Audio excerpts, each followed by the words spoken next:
अब इस्टेब्लिशमेंट का क्या प्लान है? वो क्या प्लान है जो इमरान खान को काबिल कबूल नहीं है, और इस्टेब्लिशमेंट क्या ऐसा करने जा रही है जो इमरान खान के हक़ में नहीं होगा, और कौन है जो इस्टेब्लिशमेंट के इस प्लान पर अमल दरामद करने के लिए भी भरपूर तरीके से तैयार हैं। बल्कि अस्सलाम वालेकुम मेरे सादा से पाकिस्तानियों, मेरा नाम रेहान तारिक है और आप मेरा यूट्यूब चैनल और फेसबुक पेज देख रहे हैं।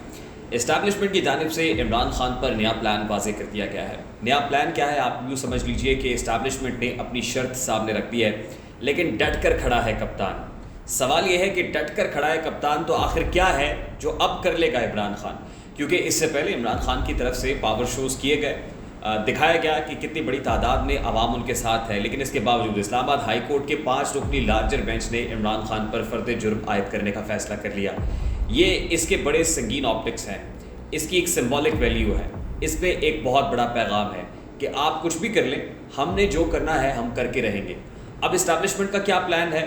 वो क्या प्लान है जो इमरान खान को काबिल कबूल नहीं है, और इस्टेब्लिशमेंट क्या ऐसा करने जा रही है जो इमरान खान के हक़ में नहीं होगा, और कौन है जो इस्टेब्लिशमेंट के इस प्लान पर अमल दरामद करने के लिए भी भरपूर तरीके से तैयार हैं, बल्कि घुटने टेक चुके हैं। ये सब बातें मैं आज के इस ब्लॉग में आपके सामने रखूँगा, लेकिन उससे पहले एक बात समझने की ज़रूरत है कि इमरान खान ने फ़र्द जुर्म आयद होने के बाद भी अपने मज़ाहमती बयानियों को ना छोड़ने का फ़ैसला कर लिया है।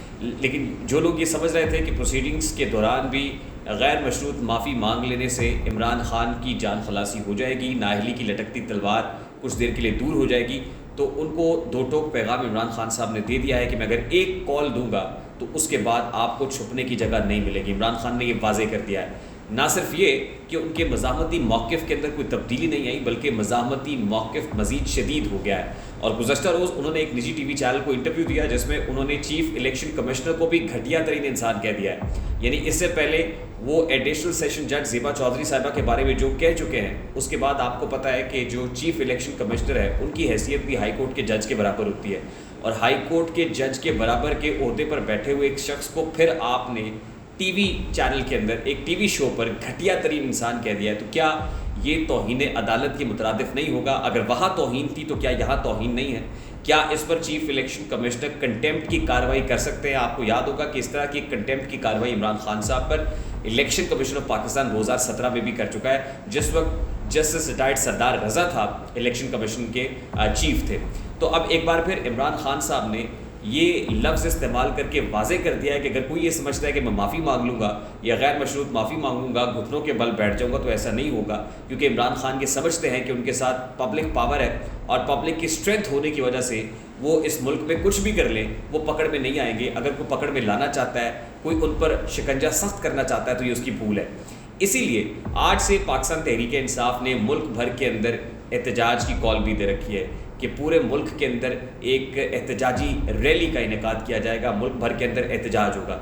फिर इमरान खान साहब आज गुजरावाला जलसे में खिताब करने जा रहे हैं। गुजरावाला जलसे के अंदर इमरान खान साहब की टोन, उनका टेम्पो, उनका मिजाज, उनके स्टेटमेंट्स ये बता देंगे कि इमरान खान का अगला लाहेअमल क्या होगा, अगली हिकमत अमली क्या होगी। क्योंकि इमरान खान ने यह कह दिया है कि हकीकी आज़ादी तहरीक के इस दौर का, यानी जो फर्स्ट राउंड है, उसका आखिरी जलसा गुजरावाला जलसा होगा। और आपको याद होगा कि गुजरावाला ही वो मकाम था जहाँ पर साबिक वज़ीर आज़म मियाँ मोहम्मद नवाज शरीफ ने जनरल बाजवा का नाम लेकर, जनरल फैज़ हमीद का नाम लेकर, यानी पाक आर्मी के आला अफसरान के नामों के साथ उन पर अटैक किया था। तो आज गुजरावाला जलसे की बड़ी सिंबॉलिक इंपॉर्टेंस है। देखना ये है कि क्या तारीख़ खुद को दोहराती है। उस वक्त साबिक वज़ीर आज़म नवाज शरीफ थे, आज उनके भाई वज़ीर आज़म हैं। यानी आप यूँ समझ लीजिए डिफेक्टो प्राइम मिनिस्टर तो आज भी नवाज शरीफ साहब हैं, लेकिन आज वक्त इस तरह से बदला है कि उस वक्त जो वज़ीर आज़म इमरान खान साहब थे, अब वो साबिक वज़ीर आज़म हैं।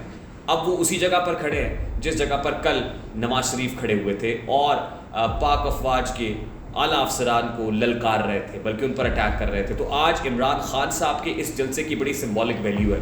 उनका टोन, उनका टेम्पो, उनका मिजाज ये बता देगा कि इमरान खान आने वाले दिनों में माफ़ी मांगने की तरफ जाएंगे या इमरान खान डट कर खड़े हो जाएंगे। इमरान खान शराइत को मानने पर आएंगे या अपनी शराइत मनवाने के ऊपर आ जाएंगे। और आज हो सकता है कि वो कोई कॉल भी दे दें। बड़े अरसे से जिस बात का इंदिया दिया जा रहा था कि मैं कॉल देने जा रहा हूँ, मेरे पाकिस्तानियों आपने तैयार रहना है, तो हो सकता है कि अगले राउंड के अंदर शिद्दत इस तरह से भी दिखाई दे कि अब जलसों से एक पंडाल से निकलकर आवाम सड़कों पर आने की बात करे। लेकिन अल्टीमेटली होगा क्या इमरान खान साहब को इसका फ़ायदा होगा या नुकसान उठाएंगे, ये बात मुझे आज के ब्लॉग में आपको समझानी है। देखिए, इमरान खान साहब बारहा ये कहते हैं कि मैं 2/3 मेजॉरिटी हासिल करूँगा और आवाम से अपील करते हैं कि आपने मुझे 2/3 मेजॉरिटी दिलवानी है ताकि मुझे इत्तेहादियों के लाठियों के ऊपर, बैसाखियों के ऊपर ना चलना पड़े और हम अपने फ़ैसले खुद मुख्तार अंदाज में कर सकें। हम जो हकीकी तब्दीली लाना चाहते हैं वो हकीकी तब्दीली लाने में कोई रुकावट ना हो। तो इस वक्त प्लान क्या है, मैं वो प्लान आपके सामने रखता हूँ। पंजाब में हुकूमत की तब्दीली की बात हो रही है, यानी पंजाब में इस वक्त हुकूमत तहरीक इंसाफ के पास है। उनके हिमायत याफ्ता वज़ीर आला चौधरी परवेज़ इलाही हैं। चौधरी परवेज़ इलाही साहब को बदलने की तहरीक ज़ोर पकड़ रही है और ये बात इमरान खान साहब को भी मालूम हो चुकी है। ऑल्दो वो मिस्टर एक्स मिस्टर वाई के इसके पीछे होने की बात करते हैं, लेकिन मेरी इतलात के मुताबिक मिस्टर एक्स मिस्टर वाई का रोल शायद इतना ज़्यादा नहीं है जितना आसिफ अली जरदारी साहब का है या जितना रोल चौधरी शुजात हुसैन साहब और उनके साथ जो लोग मौजूद हैं उनका है। ये कैंपेन वो कर रहे हैं और इसका मकसद क्या है? इसका मकसद ये है कि तहरीक इंसाफ के पास इस वक्त मुल्क में 2 सूबे हैं, एक सूबा पंजाब है और एक सूबा खैबर पख्तूनख्वा है। इससे ये लगता है और ज़ाहिर है उनके मौक़िफ़ को काफ़ी हद तक तक़वियत मिलती है कि इस वक्त पाकिस्तान तहरीक इंसाफ पॉपुलर पार्टी है, 2 सूबों के अंदर बराजमान है और फिर कश्मीर और गिलगित बल्तिस्तान के अंदर तो वो हैं ही। मकसूद ये है कि पंजाब एक बार फिर पाकिस्तान मुस्लिम लीग नून को दिया जाए, सिंध पाकिस्तान पीपल्स पार्टी के पास है, केपी के अंदर पाकिस्तान तहरीक इंसाफ होगी और बलूचिस्तान के अंदर आपको पता है हुकूमत उसी की होती है जिसको बाप चाहता है, और बाप कौन है आपको पता है। इसका मतलब ये है कि एक तो प्रोपोर्शन को ज़रा दुरुस्त करना है, ये जो आउट ऑफ प्रोपोर्शन हुआ है मामला इसको प्रोपोर्शनेट करना है, यानी सबको एक एक सूबा देना है और एक सूबा ऑलरेडी बाप के पास है और वो बलूचिस्तान का है। इसके बाद क्या होगा? इसके बाद इमरान खान का जो 2/3 अक्सरियत का ख्वाब है ना, ज़रा इमरान खान की अकल ठिकाने लगाना मकसूद है कि खान साहब ये 2/3 अक्सरियत मुल्क की तारीख के अंदर सिर्फ एक बार मिली थी नवाज शरीफ साहब को और वो था 1997। और 1997 के बाद इस्टेब्लिशमेंट ने नवाज शरीफ साहब के साथ क्या किया था वो सबको पता है। उसके बाद मुशर्रफ साहब आ जाते हैं और फिर एक अरसे तक मियाँ बरादरान को एग्जाइल में रहना पड़ता है। तो ये जो 2/3 अक्सरियत का ख्वाब आप देख रहे हैं ना, ये प्रैक्टिकली वैसे भी पॉसिबल नहीं है, क्योंकि 2/3 अक्सरियत के लिए आपको 224 नशिस्तें इस वक्त चाहिए। इस वक्त क्योंकि नेशनल असम्बली के अंदर 342 नहीं बल्कि 336 नशिस्तें हैं टोटल, आर्टिकल 151 क्लॉज 1 के तहत। तो ये प्रोपोर्शन भी अब कुछ बदली है। पंजाब के अंदर 183 नशिस्तें नहीं, 173 हैं और 173 नशिस्तों में से कितनी नशिस्तें दरकार होंगी कि आप 2/3 मेजॉरिटी ले लें। आप समझ लीजिए कि उस वक्त जब नवाज शरीफ को 97 में 2/3 मेजॉरिटी मिली थी तो 100 में से 98 नशिस्तें नवाज शरीफ ने ली थी।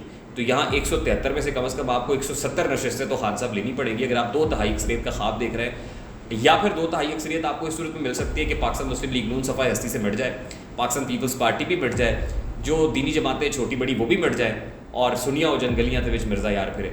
ऐसा प्रैक्टिकली पॉसिबल नहीं है। इस वक्त सोसाइटी बड़ी पोलराइज है। पाकिस्तान मुस्लिम लीग नून का वोटर भी है, चिश्तिया के अंदर मरियम बीबी ने भी जलसा किया तो लोग बड़ी तादाद के अंदर आ गए। तो अगर कोई ये समझ रहा है कि 2/3 मेजॉरिटी लेना इतना आसान है तो शायद 2/3 मेजॉरिटी तो दूर की बात है, या सिंपल मेजॉरिटी लेना भी शायद आसान नहीं होगा। और अगर सिंपल मेजॉरिटी नहीं आती तो फिर इसका मतलब है कि खान साहब क्या हमेशा सड़कों पर ही रहेंगे? ऐसा तो नहीं हो सकता। खान साहब को भी पता है इस बात का। उसके लिए आपको बैठना पड़ेगा और बातचीत करनी पड़ेगी, मामलात को बैठकर हल करना पड़ेगा। और मामलात बैठकर हल करने की जगह कौन सी है? वो है पार्लियामान।